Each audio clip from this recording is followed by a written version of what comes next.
Welcome to yet another episode of Weekend Trips from Bangalore.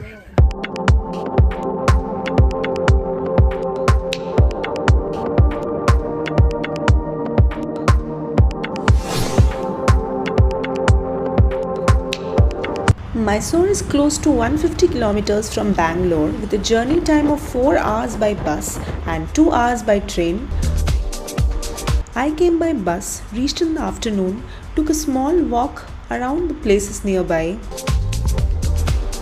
explored a couple of cute cafes, grabbed some food, and then set out for Sri Venugopalaswamy temple in an auto.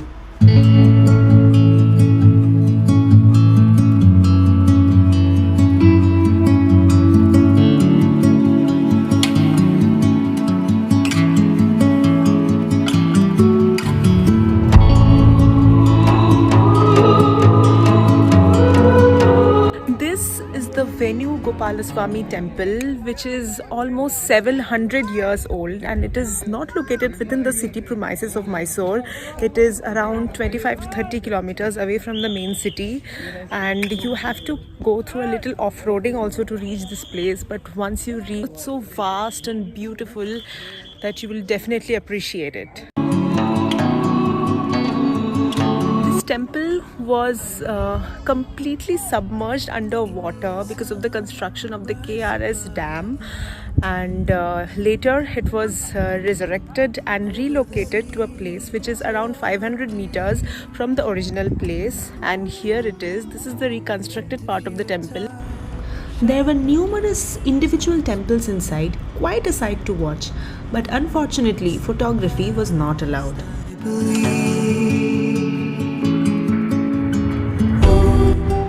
I personally have never seen such a vast and widespread temple in my life before.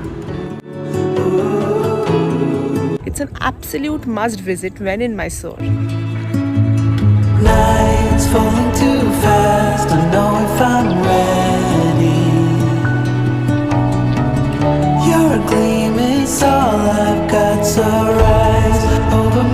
My next stop was Brindavan garden, which was just a few minutes away from the temple.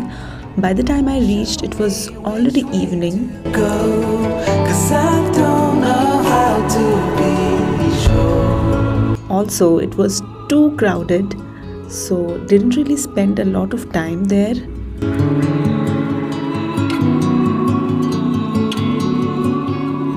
Grab some yummy, sumptuous dinner and call it a day.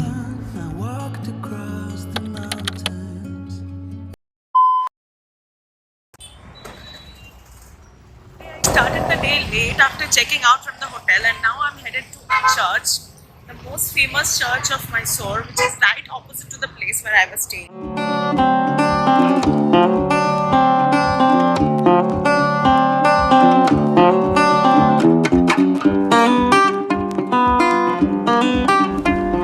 Built in neo-Gothic style, Saint Philomena's Church in Mysore is the second largest church in the continent of Asia.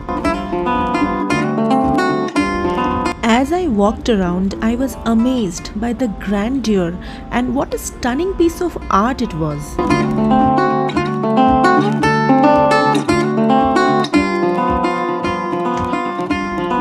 My next stop was the very famous Chamundeshwari temple, located at the top of Chamundi Hills. And this place, as usual, was again crowded by hundreds and thousands of devotees for puja.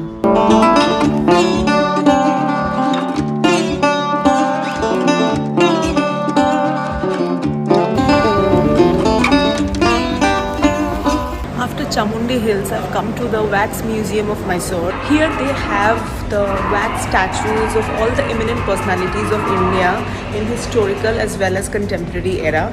It's quite an interesting place to visit.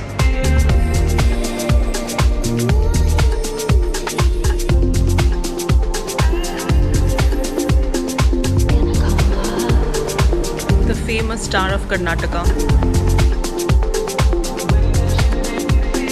In this Sunday rush, I'm finally so happy to have found a place that is not too overcrowded, so that I can actually spend some time here and look around.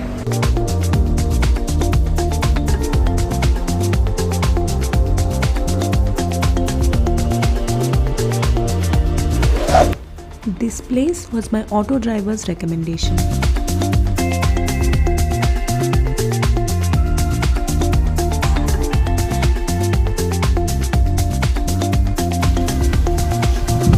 The Sand Museum of Mysore.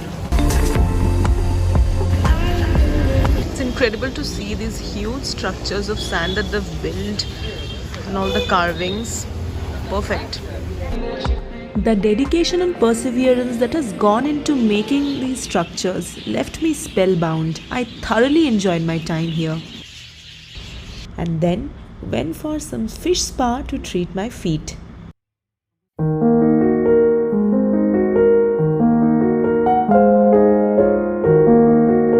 So I'm almost towards the end of my trip and now at Mysore Palace. So after seeing this, we'll head off to the station. It's sort of ironical that I'm visiting the most famous spot of Mysore at the last, but Palace looks iconic.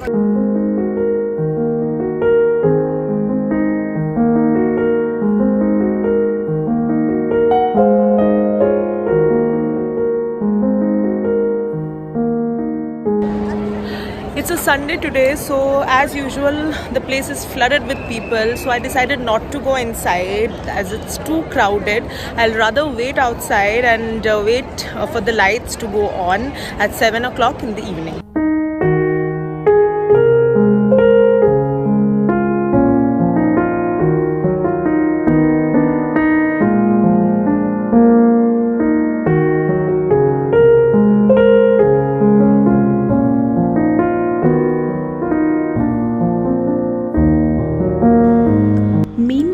Explored some local shops in the neighborhood, and the sky looked beautiful with the sunset hues.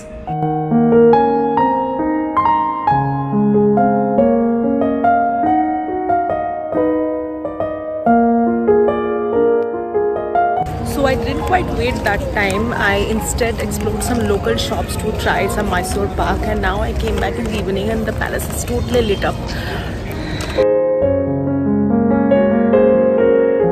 Every bit of the palace looked gorgeous with all the lights on. I had a moment there as I sat for a while in that perfect breezy evening, appreciating how beautiful the palace looked and thinking how quickly my short trip to Mysore came to an end.